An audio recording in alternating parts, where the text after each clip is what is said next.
আসসালামু আলাইকুম আরহামতুল্লাহ। আমি মমতা মুশতারি যশোর থেকে ওয়েলকাম করছি আমার ইউটিউব এবং ফেসবুক পেজ মমতা মুশতারি থেকে। কেমন আছেন আপনারা সবাই? কাছে দূরে দেশের বাহিরে যে যেখান থেকে আমার ভিডিও দেখছেন, আশা করছি আল্লাহর রহমতে সবাই ভালো আছেন। আমরাও ভালো আছি আলহামদুলিল্লাহ। আজ সোমবার, ঘড়িতে এখন সময় সকাল 10:30। আজ দেখুন আমাদের বাড়িতে কে এসেছে, চিনতে পারছেন? হ্যাঁ, আমার একমাত্র বোনের একমাত্র আম্মা বুড়ি। আমার আম্মা বুড়িটা আমাদের বাড়িতে বেড়াতে এসেছে।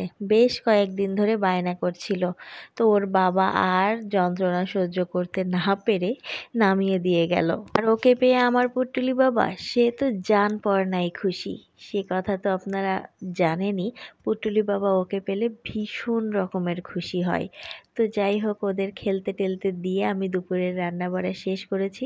এখন বসেছি ওদের খাবার খাওয়াতে। আজকের ভিডিওটি যদি আপনাদের ভালো লেগে থাকে, ভিডিওটিকে একটি লাইক করে দিতে মোটেও ভুলে যাবেন না। আপনি যদি ইউটিউব চ্যানেল থেকে দেখে থাকেন, চ্যানেলটি সাবস্ক্রাইব করার পাশাপাশি বেল বাটনের অল অপশনটি প্রেস করে রাখতেও ভুল করবেন না। আর আপনি যদি ফেসবুক পেজ থেকে দেখে থাকেন, পেজটা ফলো দিয়ে রাখতে পারেন। আর আপনারা যদি কাজগুলো অলরেডি করে ফেলে থাকেন, আপনাদেরকে জানাই অসংখ্য ধন্যবাদ। ওদেরকে দুপুরে খাবার দাবার খেতে দিয়ে বা খাইয়ে দাইয়ে আমি আবার একটু নিজের নামাজ গোসলটা সেরে নিলাম। খাওয়া দাওয়া শেষ করে একটু হালকা রেস্ট নিয়ে বিকাল বিকাল বের হয়ে পড়েছি 4 বাচ্চাকে নিয়ে একসাথে। এক বাচ্চা অবশ্য মিসিং, আমার গ্যাদা সোনাটা। যদিও ওকে সাথে নিয়ে যেতে পারলে বেশ ভালো লাগতো, কিন্তু সুযোগ যেহেতু নেই, তাকে নিয়েই মনটাকে শান্ত করেছি। এই মুহূর্তে ইজি বাইকে বসে আমার কি মনে হচ্ছিল জানেন তো? পৃথিবীর সর্ববৃহৎ সুখী মানুষ মনে হয় আমি।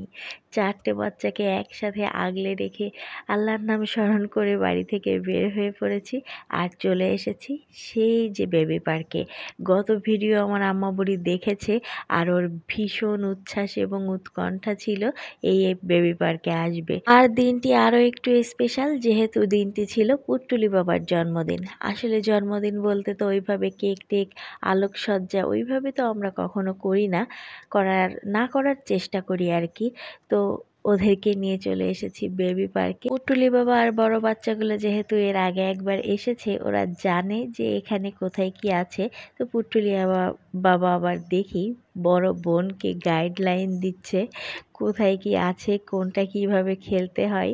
সবাই মিলে বেশ সুন্দর এবং বেশ আনন্দঘন একটা পরিবেশ সৃষ্টি হয়েছে। সকলের চোখে মুখে উচ্ছ্বাস।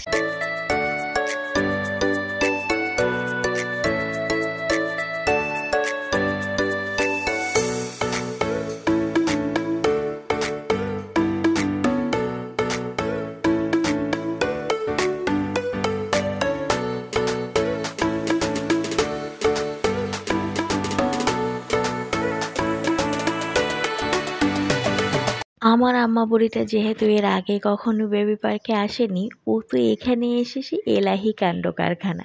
ও তো পুরাই অবাক হয়ে গেছে। কোথায় কি করবে, কোনটা ধরবে, কোনটা রাখবে, ও তো বুঝতেই পারছে না। একবার এদিক যাচ্ছে তো একবার ওদিক যাচ্ছে, ছুটোছুটি করতে করতে ও নিজেই দিশেহারা। আর আমার আম্মা বুড়িটা এই কিন্তু জীবনে প্রথমবারের মতো ওর মাকে ছাড়া আমাদের বাড়িতে এসেছে। আর বেশ কিছুদিন থাকবে বলে বারবার আমাকে বলছে। তো আমি জানি না ও কতদিন থাকতে পারবে। তবে এর আগে আমার আম্মুর কাছে গিয়ে বেশ কয়েক রাত থেকেছে ওর মাকে ছাড়া। তো আমাদের বাড়িতে কি করবে আমি সেটা আদৌ বুঝতে পারছি না। আমি চেষ্টা করছি ওকে যথাসম্ভব প্যাম্পার করে রাখতে, ও যাতে ওর মায়ের কথা মনে করতে না পারে। আর আসলে আমাদের বাড়ি থেকে যদি ও কান্নাকাটি করে, তো তখন কিন্তু আমার জন্যই বিপদ হয়ে যাবে ওকে নিয়ে যাওয়া আসা। তো আমি চেষ্টা করছি ওকে একটু প্যাম্পার্ড করে রাখার, যাতে করে ও ওর মায়ের দুঃখটা ভুলে থাকতে পারে আর কি। তবে দেখলাম ও কিন্তু বেশ মজা পেয়েছে আর অনেক উচ্ছ্বাস নিয়ে খেলাধুলা করছে। আসলে এখানে আসলে তো আপনি নিজেও শৈশবে ফিরে যাবেন। কখন কি করবেন, কি কোথায় কি আছে, এইগুলো খুঁজতে খুঁজতেই না আপনার সময়টা কিভাবে যে কেটে যাবে আপনি নিজেও বুঝতে পারবেন না। আর আমি তো ওদের পিছনে দৌড়াচ্ছি তো দৌড়াচ্ছি, একজন আর একজনকে ডেকে ডেকে এখানে তো সেখানে, সেখান থেকে ওখানে ওখানে নিয়ে যাচ্ছে, আর সেই সাথে আমাকেও নাস্তানাবুদ করে ছেড়েছে। আমিও ওদের সাথে দৌড়াতে দৌড়াতে 1 মিনিটও কসরত পাইনি কোথাও বসার, জানেন তো। 4 বাচ্চাকেই একসাথে করে রাখছিলাম, বারবার আগলে রাখছিলাম দেখে অনেকেই জিজ্ঞাসা করছিলেন ওখানে, 4টা বাচ্চাই কি আপনার? তো আমি নির্দ্বিধায় বলে ফেললাম হ্যাঁ। আসলে 4টা বাচ্চাই তো আমার, তাই না বলুন? বোনের মেয়ে বা ভাইয়ের ছেলে মেয়ে, এরা কি নিজের সন্তানের থেকে কম কিছু? আমার কাছে তো মনে হয় না। যাই হোক, একজন তো ওনাদের মধ্য থেকে বলেই ফেললেন, আপনার কি ভাগ্য দেখুন, 4টে বাচ্চাই যমজ হয়েছে। আমি তো শুনে পুরাই অবাক, হাসবো না কাঁদবো বুঝতে পারছিলাম না। আসলে আমার বড় ছেলে আর মেজো ছেলেকেও একেবারে টুইনের মতোই মনে হয়। আর পুটুলি বাবা আর আম্মা বুড়ি তো মাত্র ওরা 3.5 মাসের ছোট বড়, ওদেরকেও তো দেখে বোঝার উপায়ই নেই এরা তো টুইন। এটা মানে যাদেরকে বলেছি তারা 100% শিওরই হয়েছেন। আবার কয়েকজন বলছিলেন না, বড়টা হয়তো মেজোটাকে বড়টা মনে করছে আর বড়টাকে মেজোটা মনে করছে। বলছে এরা না, এরা খুব বেশি দিনের হয়তো ছোট বড় হবে না, কিন্তু এই 2টা টুইন হবে। নিজেরাই গবেষণা করছে। আমি তো পাশে দাঁড়িয়ে এত হাসি পাচ্ছিল আমার। এই বেবি পার্ক জায়গাটা এমনই, এখানে বাচ্চা থেকে বুড়ো, এই যে দেখুন এখানে আম্মা বুড়ি আর আমার পুটুলি বাবার ঝগড়া লেগে গেছে। ওরা দুইজন এমনই করে যে যে যেটা ধরবে তারও সেটাই লাগবে, অথচ সেই জিনিসটা কিন্তু যুগের পর যুগ পড়ে আছে, কেউ সেটার দিকে ফিরেও তাকায় না। অথচ যেই আম্মা বুড়ি ধরবে বা পুটুলি বাবা ধরবে, আম্মা বুড়ির প্রয়োজন হবে, বা আম্মা বুড়ি ধরলে পুটুলি বাবার প্রয়োজন হবে। এটাই তো ছেলেবেলার খুনসুটি, তাই না বলুন? আমরা ওদেরকে যতই বোঝাই না কেন, এটা করতে হয় না, এটা মিলেমিশে খেলতে হয়, মিলেমিশে ভাগযোগ করে নিতে হয়, তো ওরা কিন্তু সেটা মানবে না। ওদের কাছে প্রত্যেকটা জিনিসই ওদের। আম্মা বুড়িটা দেখলাম এই কি বলে এই খেলনাটার নাম এখন আমার মনে পড়ছে না, তো এটার উপরে দেখি ও ভীষণ খুশি হয়েছে। আর আমার পুটুলি বাবা যে একটু উঠবে, ও তো আবার ভয়ে দেখি বেশ অস্থির। আর আম্মা বুড়ির লাফালাফি দেখি এই মেয়েটাও এখানে এসে জয়েন করেছে। আর আমার পুটুলি বাবা তো ভীষণ ভয় পাচ্ছে, ও ভাবছে হয়তো ও উঠলে খেলনাটা ফেটেই যাবে, সেই ভয়তে দেখি এক পাশে দাঁড়িয়ে আছে। আমি এত করে বলছিলাম তুমি ওঠো ওঠো, তো ও তো আর উঠলো না। পরে এই খেলনাটাই চাপিয়ে দিলাম। আসলে বাচ্চাদের মন মুশকিল বোঝা দায়। এখানে উঠেছে ঠিকই, কিন্তু তার আর এখানে ভালো লাগছে না। সে এখান থেকে কোনোভাবেই নামতে পারলে বাঁচে। আবার পাশের একটা খেলনা আছে, সেটাকে দেখাচ্ছে। আসলে ও এই খেলনাটাতে বোরিং হচ্ছে, ওই এত বেশি স্লো মোশনে চলছিল খেলনাটা। আসলে আমি নিজেও দাঁড়িয়ে থাকতে দেখে বিরক্ত হচ্ছিলাম। তো বাচ্চা মানুষ তো, ওরা তো চাই ঝটপট কিছু হয়ে যাক, যার জন্য এই খেলনা দুটোতে উঠে ও পুটুলি বাবাটা একদমই মজা পায়নি। ওইটাও যেহেতু হালকা হালকা দুলিয়ে দিচ্ছিল।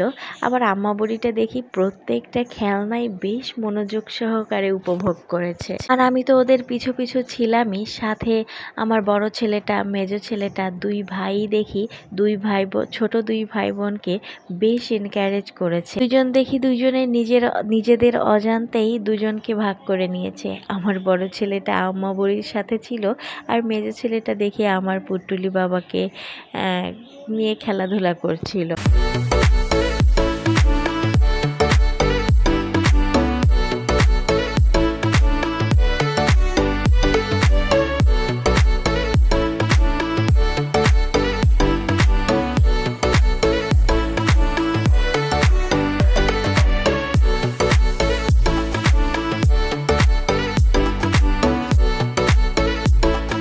আমাদের এখানে সময় দেওয়া হয়েছিল 1.5 ঘন্টা।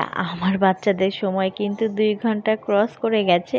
তারপরেও তাদের যেন কোনো কিছুতেই মন ভরছে না। যেহেতু 1.5 ঘন্টা টাইম, সেখানে 2 ঘন্টা ক্রস হয়ে গেছে। আর বারবার বলছিলেন 2 ঘন্টা পার হয়ে গেলে কিন্তু আপনাকে আবার এক্সট্রা পেমেন্ট করতে হবে।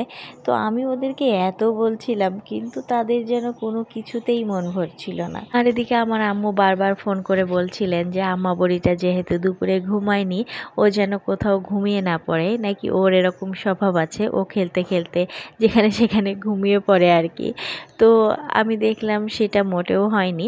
তো একটা সময় দেখলাম ও এই খেলাটা ভিডিও গেম খেলাটা একটু বোরিং হচ্ছিল, টুকটুক টুকটুক করে আস্তে আস্তে সিঁড়ি দিয়ে উঠে ওই উপরে স্লাইডের কাছে গিয়ে স্লাইড খেলছিল। আমার বাচ্চারা তো একটা খেলা পেলেই সেটাকে নিয়েই মেতে থাকে, আর আশেপাশে কিছু আছে নাকি ওটা নোটিসও করে না। তবে আমি আম্মা বুড়ির ক্ষেত্রে দেখলাম ও প্রতিটা কোণায় কি কি আছে, কোথায় কি আছে, সমস্ত ছোট ছোট জিনিসগুলো কিন্তু আমার পুট্টুলি বাবা আর এই আম্মা বুড়িটা বেশ ভালোই নোটিস করে। বড় বাচ্চাগুলোর ক্ষেত্রে কিন্তু ওরকম হয় না।